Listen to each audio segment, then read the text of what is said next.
नमस्कार दोस्तों, एमकेएच की इस वीडियो सीरीज में आप सभी का स्वागत है। तो दोस्तों, आपकी क्लास का हमने जो सेकंड चैप्टर है भारत का भौतिक स्वरूप उसको स्टार्ट किया हुआ है।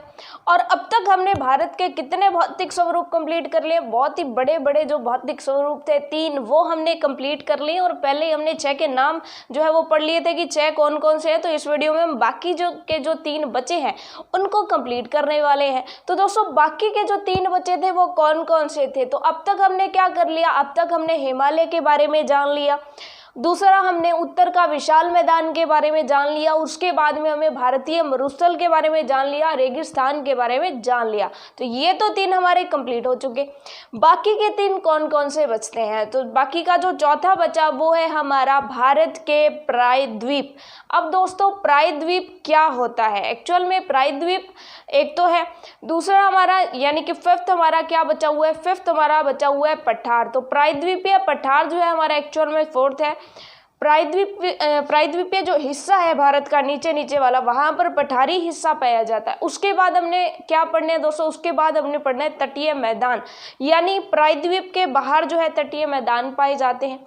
इसके बाद हमने पढ़ने थे हमारे जो द्वीप समूह है, यानी मुख्य स्थल को छोड़कर द्वीप समूह यानी जो समुद्रों में बसे हुए हैं, जैसे अंडमान निकोबार के बारे में हम जानेंगे और लक्षद्वीप के बारे में हम जानेंगे कि ये कहाँ पर है, इनकी क्या खासियत है और इन सभी चीज़ों के बारे में हम जानेंगे। तो चलिए फिर जो हमारा 4th है प्रायद्वीपीय पठार, उसको स्टार्ट करते हैं। तो सबसे पहले तो हमने ये पढ़ ही लिया था कि वैसे प्रायद्वीप होता क्या है।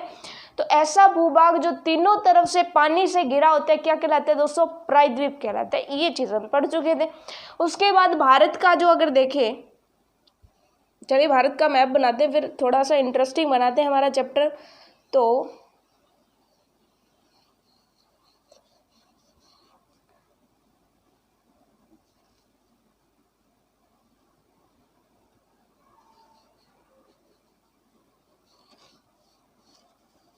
चलिए, ये हो गया भारत का मैप। और भारत का जो दक्षिण पार्ट है भारत का, वो आपको दिख रहा है कि किस तरह से है, त्रिभुजाकार आकृति वो बनाता है।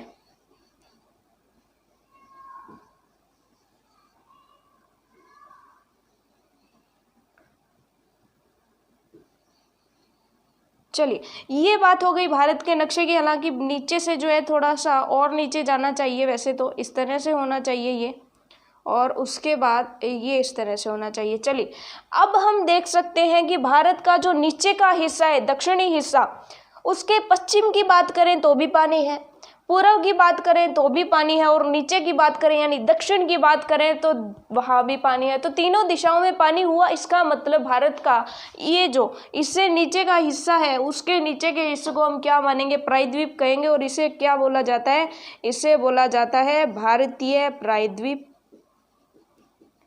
और दोस्तों, भारतीय प्रायद्वीप में जो भूमि है वो कैसी भूमि है, वहाँ पर भूमि जो है वो ऊपर उठी हुई है। और हम जानते हैं कि जब भी इस तरह की ऊंचाई पर कोई स्थित एक चोटी वाली जगह होती है, यानी ऊंची चोटी वाली जगह होती है, तो उसको हम क्या बोलते हैं, उसको हम पर्वत बोलते हैं।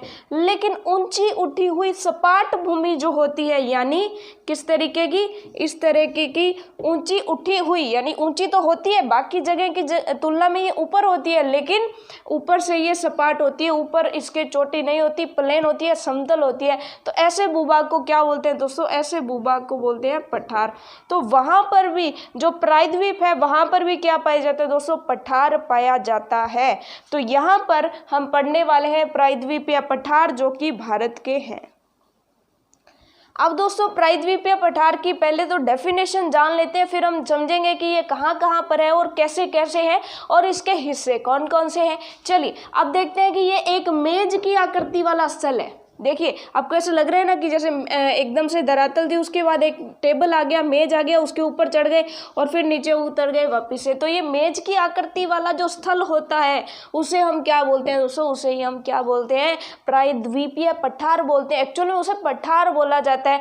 भारत में वो प्रायद्वीप में स्थित है तो हम उसे प्रायद्वीपीय पठार बोल देंगे, सिंपल सी चीज़। चलिए, ये पुराने क्रिस्टलीय आग्नेय तथा रूपांतरित शैलों से बने हैं। अब ये आग्नेय, अवसादी और रूपांतरित शैलें 3 प्रकार की शैलें होती हैं। और इनका हम जो है हमारी पिछली कक्षाओं में पढ़ करके आए हैं कि ऐसी शैलें जो ज्वालामुखी विस्फोट के कारण बनती हैं उन्हें आग्नेय शैलें कहते हैं।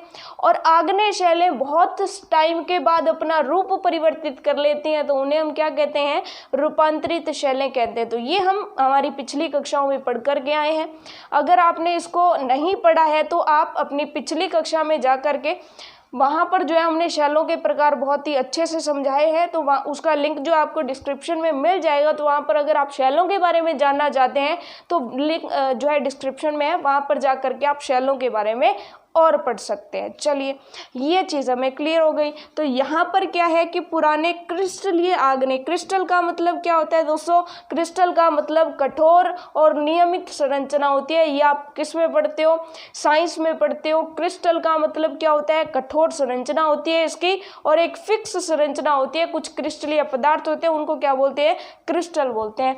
तो ये क्रिस्टलीय आग्नेय और रूपांतरित शैलों से बना हुआ है, ये आपको समझ आ गया। आग्नेय शैलें कौन सी होती है, चलिए इनको भी थोड़ा समझ लेते हैं कि मान लीजिए कि ये कोई ज्वालामुखी है, ज्वालामुखी विस्फोट होता है। ज्वालामुखी विस्फोट होता है तो ज्वालामुखी में क्या होता है दोस्तों, अंदर से गर्म पदार्थ जो है वो बाहर आ जाता है, जिसे हम क्या कहते हैं, लावा कहते हैं।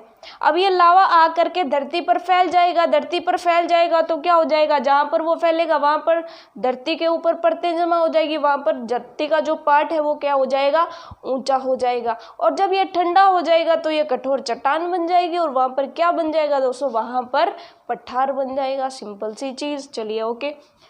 यह गोंडवाना भूमि के टूटने तथा अपवाह के कारण बना है। ये चीज़ समझने वाली है कि ये गोंडवाना भूमि क्या थी और ये कैसे टूटी, कहाँ से टूटी, फिर इसका अपवाह किस तरह से हुआ और फिर ये जो है मतलब किस तरह से हमारा जो प्रायद्वीप है वो किस तरह से गोंडवाना भूमि के टूटने से किस तरह से बना है। तो चलिए दोस्तों, गोंडवाना लैंड से हमारा जो भारत है वो किस तरह से टूट करके अलग हुआ, यानी प्रायद्वीपीय पठार का निर्माण किस तरह से हुआ, ये थोड़ा सा हम समझते हैं। तो दोस्तों पहले क्या था कि ये जो है भारत का दक्षिणी हिस्सा है और ये है दोस्तों अफ्रीका महाद्वीप। बीच में इन्हीं दोनों का जो कंसेप्ट है उसी को समझ लेते हैं पहले कि ये गोंडवाना लैंड से कैसे अलग हुआ। तो दोस्तों पहले ये क्या थे कि ये जो है एक दूसरे से बिल्कुल सटे हुए थे, यानी एक दूसरे के हिस्से थे। तो दोस्तों इस तरह से जो था ये और ये जुड़ जाएं तो लगभग इस तरह की आकृति बनती है कि ये जो है कुछ इस तरीके से था। अब वहाँ पर क्या हुआ दोस्तों कि इस तरीके से एक दरार पड़ती है। दरार पड़ती है तो दोस्तों आपको पता है कि धरती के नीचे क्या होता है दोस्तों, गर्म लावा भरा हुआ होता है। धरती के अंदर गर्म लावा है और उस गर्म लावे को अगर बीच में दरार पड़ जाए तो वो लावा अंदर से बाहर निकलेगा या नहीं निकलेगा, बिल्कुल निकलेगा। तो इसी दरार से ये जो लावा था अंदर का, पृथ्वी के अंदर का जो लावा था वो बाहर आ गया और यहाँ पर फैल गया। अब यहाँ पर फैला तो ये आसपास की भूमि क्या हो गई दोस्तों, ऊंची भूमि हो गई। अब ये ऊंची भूमि हो गई, अब इसमें क्या होता है दोस्तों कि ये जो है टूट तो गया। अब गोंडवाना लैंड दो भागों में टूट गया। जो है अफ्रीका जो है ये अफ्रीका वाला हिस्सा इधर आ गया, यानी ये हिस्सा तो ये रहा, और ये हिस्सा जो है ये भारत वाला बह करके जो है धीरे धीरे दूर चला गया। और आपको पता है कि ये हिस्सा जो है अब भी और दूर जाता जा रहा है धीरे धीरे, जिसकी वजह से जो है गोंडवाना लैंड एक तो टूटा और दूसरा क्या हुआ कि ये जो हमारा हिस्सा है भारत वाला यानी एशिया वाला जो हिस्सा है वो किस तरफ प्रवाहित होता गया, पूर्व की तरफ प्रवाहित होता गया, जल की वजह से जाता गया, जिसकी वजह से किसका निर्माण हुआ दोस्तों, भारतीय प्रायद्वीप का निर्माण हो गया। यानी इधर भी जल है और इधर भी जल है और नीचे भी जल है, जिसकी वजह से जो है प्रायद्वीप का निर्माण हुआ है। अब ये अगर दरार नहीं आती तो नीचे से लावा नहीं निकलता। अगर लावा नहीं निकलता तो ये जो हिस्सा था यहाँ पर पठारी हिस्सा नहीं बनता, यानी ये हिस्सा जो है वो ऊपर नहीं उठता। ये चीज़ हमें यहाँ पर क्लियर हो गई। तो पठार का निर्माण कैसे हुआ ये हमने समझ लिया। अब हम चलते हैं आगे। तो चलिए दोस्तों, हमने ये तो समझ लिया कि ये किस तरह से जो है गोंडवाना भूमि के टूटने से बना है, कि जो हमारा एशिया महाद्वीप है वो किस तरफ बहने लग गया, पूर्व की तरफ टूट करके बहने लग गया, जिसकी वजह से जो है ये जो है गोंडवाना भूमि से टूट गया यानी अलग हो गया। चलिए ये चीज़ तो हमें समझ आ गई। अब क्या है, एक्चुअल में ये दोनों मिला करके गोंडवाना भूमि हुआ करती थी और गोंडवाना भूमि जो है वो दो हिस्सों में टूट गई। एक तो हमारा भारत वाला हिस्सा आ गया यानी एशिया वाला हिस्सा, और अफ्रीका वाला हिस्सा उधर ही रह गया। उसके बाद है कि इस पठार के दो मुख्य भाग है दोस्तों। यहाँ पर एक्चुअल में क्या है कि इस पठार के दो भाग हैं। एक भाग तो यहाँ से लेकर के यहाँ तक पूरा नीचे तक फैला हुआ है दोस्तों, इसको तो कहते हैं दक्कन का पठार। ये चीज़ हमें समझ आ गई कि जो सबसे नीचे का जो हिस्सा है उसको तो दोस्तों बोला जाता है दक्कन का पठार, और दक्कन का पठार जो है थोड़ा इस तरह से है, यहाँ पर है। इसके ऊपर थोड़ा सा बीच में और पठारी हिस्सा है, यानी बीच में से जो है धरती जो है वो उठी हुई है, तो उसकी हम थोड़ी सी स्थिति देख लेते हैं। तो दोस्तों अगर देखा जाए तो यहाँ पर राजस्थान में अरावली पर्वतमाला है, राजस्थान में यहाँ पर जो अरावली पर्वतमाला है उसके बाद ही यहाँ पर जो है इसका जो है विस्तार देखा जाता है, और उसके बाद यहाँ पर है छोटा नागपुर का पठार। तो दोस्तों यहाँ पर क्या है कि यहाँ पर कुछ पठारी हिस्से पाए जाते हैं। जैसे जो सबसे पहला पठारी हिस्सा जो पाया जाता है राजस्थान के पास जो पाया जाता है उसे तो दोस्तों क्या बोलते हैं, उसे तो बोलते हैं मेवाड़ का पठार। मेवाड़ का पठार हालांकि आपके सिलेबस में नहीं है, यानी इतना डीप में आपके नहीं है, आपको सिर्फ थोड़ा सा याद करना है। जो जो चीज़ें याद करनी है उसके अलावा ये चीज़ें हैं आपको ये याद नहीं करना है। उसके बाद ये है मालवा का पठार, ये आपको ज़रूर याद करना है, मालवा का पठार। उसके बाद दोस्तों दो पठार और हैं जिन्हें क्या बोला जाता है, जिन्हें बोला जाता है बुंदेलखंड और बघेलखंड का पठार। तो ये दोनों पठार जो हैं बी हम लिख रहे हैं, ये है बुंदेलखंड का और ये है बघेलखंड का पठार, और ये है दोस्तों छोटा नागपुर का पठार, इसलिए इसे हम CN से लिख रहे हैं, छोटा नागपुर का पठार। तो यहाँ पर एक चीज़ क्लियर हो गई कि ये जो है यानी ये तो है इसका दूसरा हिस्सा यानी दक्कन के पठार वाला हिस्सा, और मध्य उच्च भूमि जो है इन सभी पठारों को मिला करके जो पठार बनता है उसको हम क्या कहते हैं, मध्य उच्च भूमि, क्योंकि ये क्या है पठार लगभग एक दूसरे से जुड़े हुए हैं। तो ये जो पठार है इनको क्या बोला जाता है दोस्तों, मध्य उच्च भूमि में रखा जाता है, और नीचे का जो हिस्सा है इसे दक्कन के पठार के अंदर रखा जाता है। ये तो हमने समझ लिया मैप से। अब इसके अंदर थ्योरी हमें क्या लिखनी है वो थोड़ा सा हम और देख लेते हैं। थ्योरी हमें क्या लिखनी है दोस्तों, यहाँ पर एक और चीज़ देखिएगा कि सबसे पहले हम मध्य उच्च भूमि के बारे में जान रहे हैं, दक्कन के पठार को एक बार छोड़ रहे हैं। अब दोस्तों यहाँ पर क्या है कि यहाँ पर एक जो है एक्चुअल में बुंदेलखंड और यहाँ से एक नदी निकलती है जिसका नाम है नर्मदा नदी, नर्मदा नदी। तो दोस्तों ये जो है नदी जो है इसके कहाँ पर बहती है, दक्षिण में बहती है। तो ये सारा का सारा जो उच्च भूमि है ये कहाँ पर पड़ती है, नर्मदा नदी के उत्तर में, यानी नर्मदा नदी के ऊपर है। इसका मतलब क्या है कि यह नर्मदा नदी के उत्तर में है, यानी ये मध्य उच्च भूमि जो है कहाँ पर है, नर्मदा नदी के ऊपर स्थित है, यानी उत्तर में स्थित है, ऊपर की ओर स्थित है और उत्तर में स्थित है। ये चीज़ हमें क्लियर हो गई। यह दक्षिण में सतपुड़ा श्रेणी तथा उत्तर पश्चिम में अरावली यहाँ पर श्रृंखला आएगा, अरावली श्रृंखला से घिरा हुआ है। तो आप देख रहे हो यहाँ पर ये क्या है, अरावली श्रृंखला है। किस ओर है, उत्तर में और पश्चिम में। तो ये दिशा आपको पता है उत्तर पश्चिम होती है, इधर उत्तर होता है इधर पश्चिम होती है। तो उत्तर पश्चिम के बीच की दिशा कौन सी हो गई, उत्तर पश्चिम की। तो उत्तर पश्चिम दिशा में यहाँ पर कौन सी पर्वत श्रृंखला आ रही है, अरावली पर्वत श्रृंखला आ रही है, ये तो हमने देख ही लिया। उसके बाद है कि इसके दक्षिण में कौन सी है, सतपुड़ा श्रेणी है। तो यहाँ पर दोस्तों सतपुड़ा श्रेणी है ये, और आपको याद रखना है कि यहाँ पर क्या है, ये तो है सतपुड़ा श्रेणी, नीचे ही तो सतपुड़ा श्रेणी है, नीचे ही नर्मदा नदी है, और यहाँ पर जो है अरावली पर्वत श्रृंखला, ये हमने चीज़ लिख ली कि यह जो है कौन, पठार नर्मदा नदी के उत्तर में है। इसके यानी इस पठार के दक्षिण में ही क्या है, सतपुड़ा श्रेणी है, और उत्तर पश्चिम में यह किससे घिरा है, अरावली से घिरा है। अब दोस्तों यहाँ पर क्या है कि पश्चिम में तो ये चौड़े चौड़े हैं, लेकिन पूर्व में आकर के ये पतले पतले होते जाते हैं। इसका मतलब यह पश्चिम में चौड़ा तथा पूर्व में संकीर्ण है, यानी पतला है। ये चीज़ हमें क्लियर हो गई। तो दोस्तों बहुत ही सिंपल है ये, अगर इसे डायग्राम से हम समझते हैं तो सारी की सारी चीज़ें हमें याद हो जाती हैं। हालांकि हमारा मैप जो है काफ़ी चीज़ें जो है मिक्सअप हो चुकी है। अब इस पठार के मध्य पूर्वी विस्तार को बुंदेलखंड तथा बघेलखंड के नाम से जाना जाता है। यानी नाम आ गया हमारा कि ये जो मध्य भूमि है पूरी की पूरी, उसका जो मध्य भाग है, लगभग मध्य और पूर्वी भाग, यानी पूर्वी की तरफ मध्य भाग जो है उसको किससे जाना जाता है? बुंदेलखंड या बघेलखंड के पठार के नाम से जाना जाता है। और इसके और पूर्व के विस्तार को दोस्तों छोटा नागपुर के पठार से जाना जाता है। यानी इसका पूर्वी हिस्सा ले लें अगर इसका बिल्कुल पूर्वी हिस्सा ले लें तो उसे किसके नाम से जाना जाता है? छोटा नागपुर के पठार के नाम से जाना जाता है। तो ये चीज़ हमारी क्लियर होगी दोस्तों, किसकी? मध्य उच्च भूमि की। तो दोस्तों होपफुली मध्य उच्च भूमि आपको समझ आ गई होगी। अब हम चलते हैं दक्षिण के पठार की तरफ, यानी दक्कन के पठार की तरफ। तो सेकेंड जो इसका पोर्शन है दक्कन का पठार, उसे हम समझते हैं फटाफट से। तो चलिए दोस्तों, दक्कन के पठार की अगर हम बात करें तो दक्कन का पठार जो है वो दोस्तों स्टार्ट कहाँ से होता है? सिंपल सी बात है कि दक्कन का पठार किस एरिया में पाया जाएगा? यहाँ पर जो है पाया जाता है दक्कन का पठार। तो दोस्तों दक्कन का जो पठार है यहाँ पर लिखा हुआ है कि यह एक त्रिभुजाकार भूभाग है। यानी ये क्या है? त्रिभुजाकार आकृति आपको दिख रही है और ये भूभाग क्या है? एक त्रिभुजाकार भूभाग है। ये चीज़ हमें क्लियर हो गई।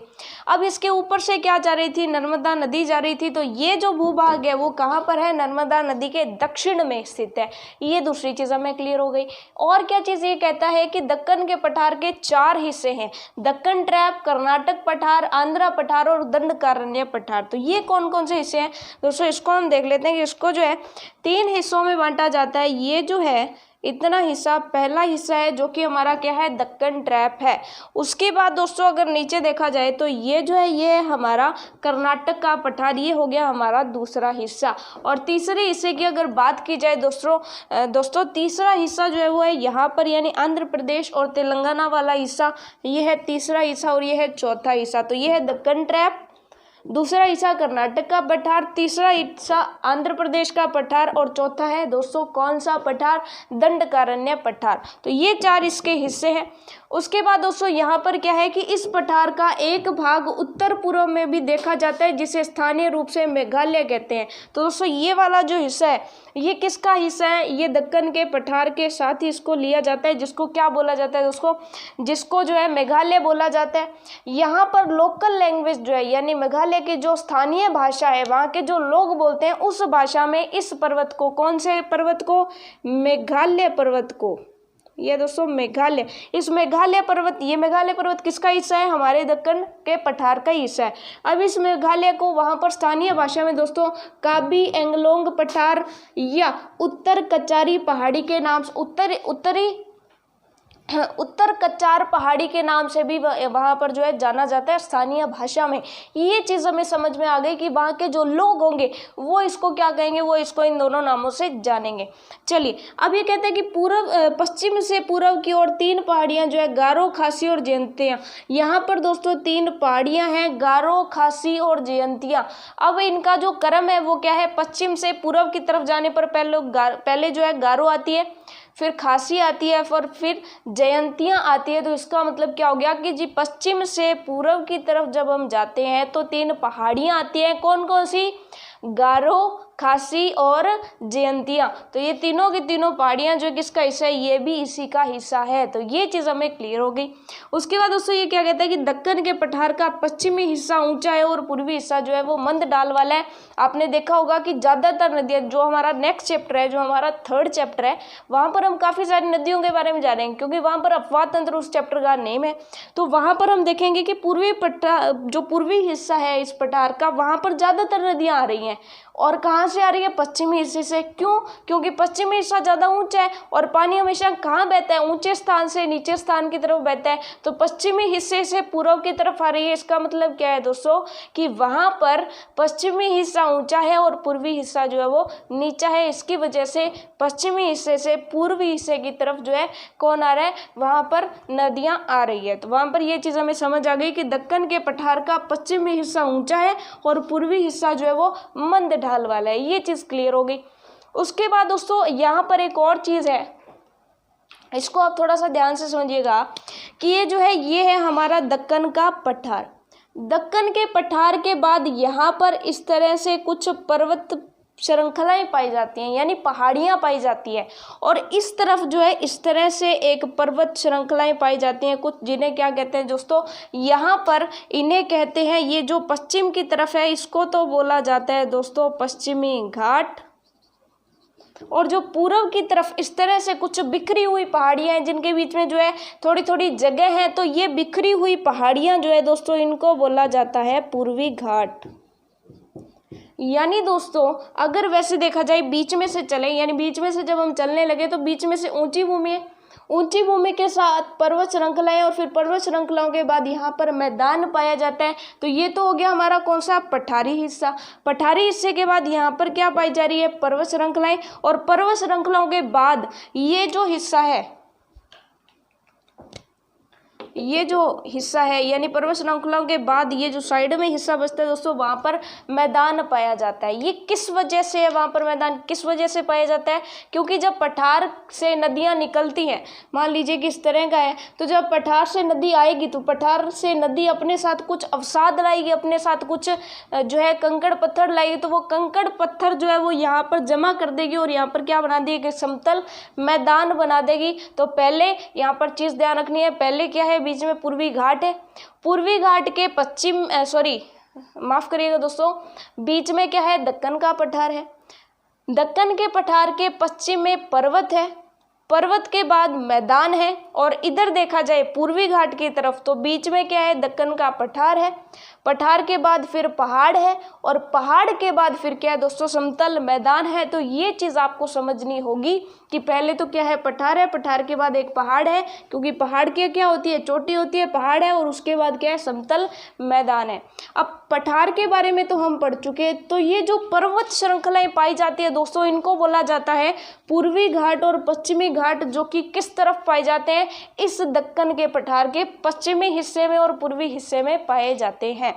अब ये जो पश्चिमी घाट मैंने बनाया, आपको दिख रहा होगा कि ये मैंने लगातार बनाया, मतलब पश्चिमी घाट जो है वो क्या है, लगातार चलने वाली पर्वत श्रृंखलाएं हैं, मतलब नियमित पर्वत श्रृंखलाएं, मतलब ऊपर से यहाँ से चलती हैं और बिल्कुल लगातार नीचे तक एक साथ चलती रहती है। लेकिन पूर्वी घाट में बीच में जगह है, इसका मतलब पूर्वी घाट में क्या है, अनियमित पर्वत श्रृंखलाएं हैं, मतलब कहीं तो पर्वत श्रृंखलाएं हैं और कहीं पर नहीं है। ये चीज़ आपको यहाँ पर क्लियर हो गई।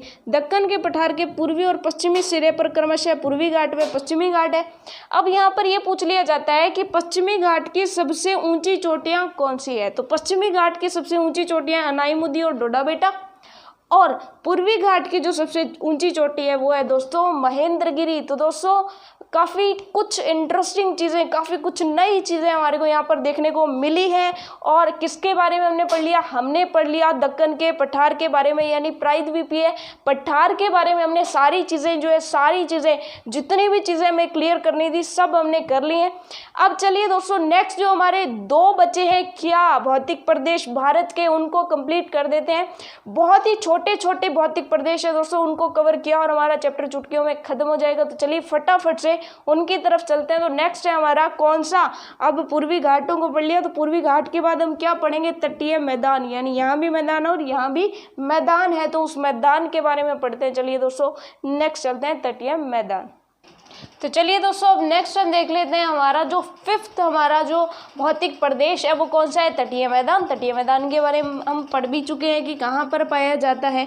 तो अब दोस्तों हम क्या करते हैं कि भारत का सिर्फ जो दक्षिणी हिस्सा है यानी प्रायद्वीपीय भारत वाला हिस्सा है वही केवल बना रहे हैं।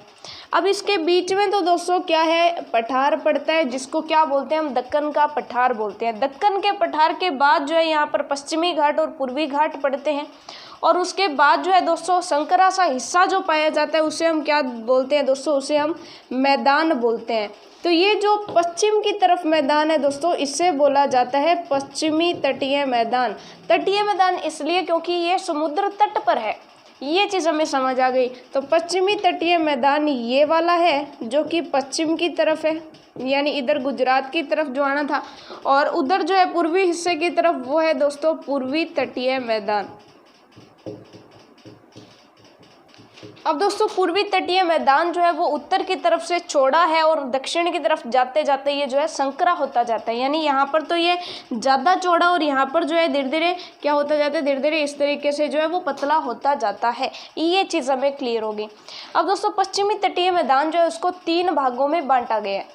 3 भाग कौन कौन से हैं कि जो सबसे उत्तर वाला मैदान है, यानी सबसे ऊपर वाला जो मैदान है उसको दोस्तों, जो सबसे ऊपर वाला मैदान है उसको दोस्तों यहाँ पर जो है कोंकण तट के नाम से जाना जाता है, यानी कि सबसे जो ऊपर वाला है। उसके बाद जो बीच वाला हिस्सा है इसको कन्नड़ तट के नाम से जाना जाता है, और जो सबसे नीचे वाला हिस्सा यानी सबसे दक्षिण वाला हिस्सा जो है इसको दोस्तों मालाबार तट के नाम से जाना जाता है।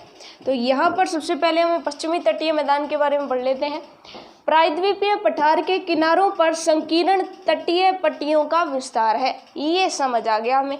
उसके बाद हमने क्या देखा कि यहाँ पर जो है यहाँ पर समतल मैदान पाए जा रहे हैं। और यहाँ पर एक और चीज़ है कि अगर हम बात करें इसके प्रायद्वीपीय भारत के यानी भारत के प्रायद्वीपीय हिस्से की बात करें तो एक्चुअल में अगर हम भारत का नक्शा देखें तो वो हिंद महासागर में उसकी स्थिति कैसी है, थोड़ा सा देखिएगा कि हिंद महासागर में उसकी स्थिति कुछ ऐसी है। बीच में यहाँ पर जो है गुजरात है। चलिए हम इस तरह से सिर्फ इसका जो है नीचे वाला हिस्सा देख रहे हैं, तो नीचे वाला हिस्सा जो है नीचे हिंद महासागर है पूरा, तो हिंद महासागर को ये 2 भागों में बांट रहा है। हिंद महासागर का जो पश्चिमी हिस्सा है इस ये पूरे जल राशि को क्या बोला जाता है दोस्तों, अरब सागर बोला जाता है।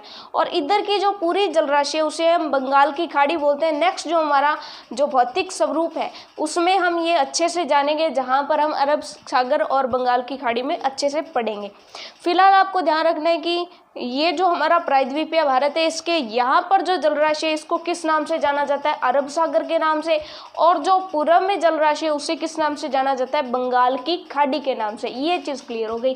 तो पश्चिमी तट जो है, पश्चिमी तट कहाँ पर है, यहाँ पर पश्चिमी घाट आ गया, और पश्चिमी घाट और अरब सागर के बीच में जो मैदान है उसे हम क्या बोलते हैं दोस्तों, पश्चिमी तटीय मैदान बोलते हैं। ये चीज़ हमें क्लियर हो गई, यानी पश्चिमी घाट तथा अरब सागर के बीच स्थित एक संकीर्ण मैदान है। इस मैदान के 3 भाग हैं। जो सबसे उत्तरी भाग है उसे हम क्या कहते हैं, उसे हम कोंकण तट कहते हैं। जो बीच वाला है उसे हम कन्नड़ तट बोलते हैं, और जो सबसे नीचे वाला है दोस्तों उसे हम मालाबार तट के नाम से जानते हैं। ये चीज़ें हमें क्लियर हो गई। अब नेक्स्ट हम देखते हैं पूर्वी तट। तो पूर्वी तट की अगर हम बात करें तो पूर्वी तटीय मैदान जो है वो उसको 2 भागों में बांटा गया है।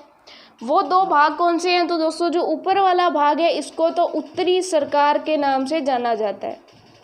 ये कोई सरकार नहीं है, ये तटीय मैदान का नाम है, उत्तरी सरकार। और जो नीचे वाला है दोस्तों, जो इसका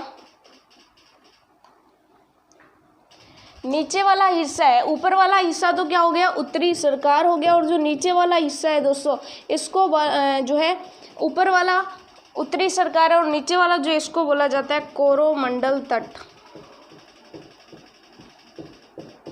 ये हो गया उत्तरी सरकार। तो ये हमें क्लियर हो गया। आप देख लेते हैं पूर्वी तट अगर क्वेश्चन आ जाए तो हमें लिखना क्या है कि बंगाल की खाड़ी के साथ जो विस्तृत मैदान है, उधर है बंगाल की खाड़ी, और उसके साथ जो विस्तृत मैदान है उसे हम पूर्वी तटीय मैदान कहते हैं। इसके उत्तरी भाग में उत्तरी सरकार कहते हैं और दक्षिणी भाग को कोरोमंडल तट कहते हैं।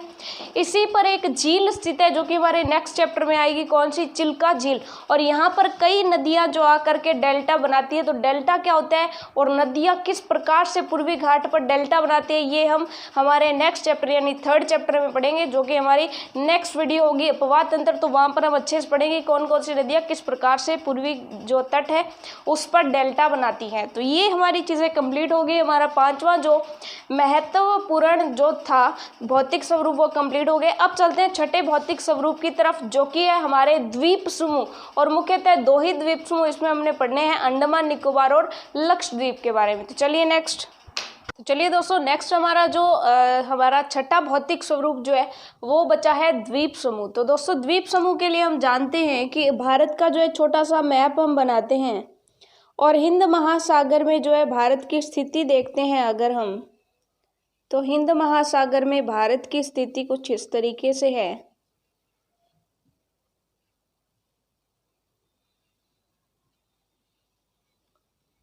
दोस्तों ये है नीचे हिंद महासागर, और हिंद महासागर को भारत जो है वो दो भागों में विभाजित करता है।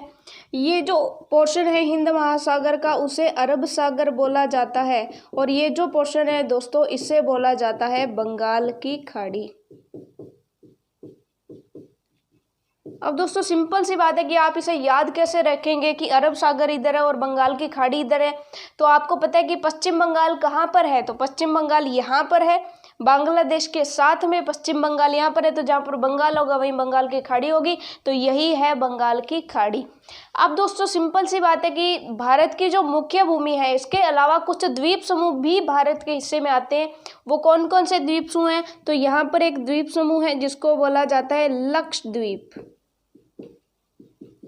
और लक्षद्वीप जो है वो केंद्र शासित प्रदेश भी है भारत का, जिसकी राजधानी जो है वो क्या है, कवरत्ती है। ये हमें समझ आ गया। और वैसे ही बंगाल की खाड़ी में जो है दोस्तों, बंगाल की खाड़ी में भी द्वीपों का समूह है जिसे क्या बोला जाता है दोस्तों, जिसे बोला जाता है अंडमान व निकोबार,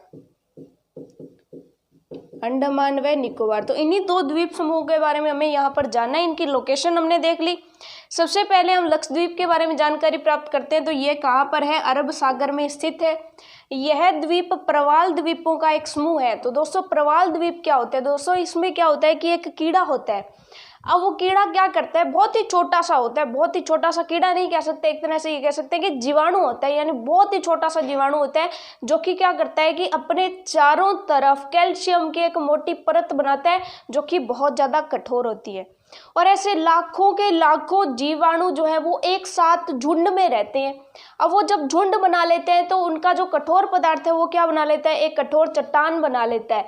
और ये जो चट्टान है वो जो है पानी से बाहर निकली हुई रहती है, यानी द्वीप बना हुआ रहता है। और ऐसे ही कुछ द्वीपों का, यानी प्रवाल द्वीप इसको कहते हैं, यानी उस जीवाणु से बहुत सारे जीवाणु मिलकर के कठोर चट्टान बना लेते हैं, क्योंकि उनका जो कवर होता है कैल्शियम का वो बहुत कठोर होता है और वो बहुत झुंड में रहते हैं, मिलजुल कर रहते हैं।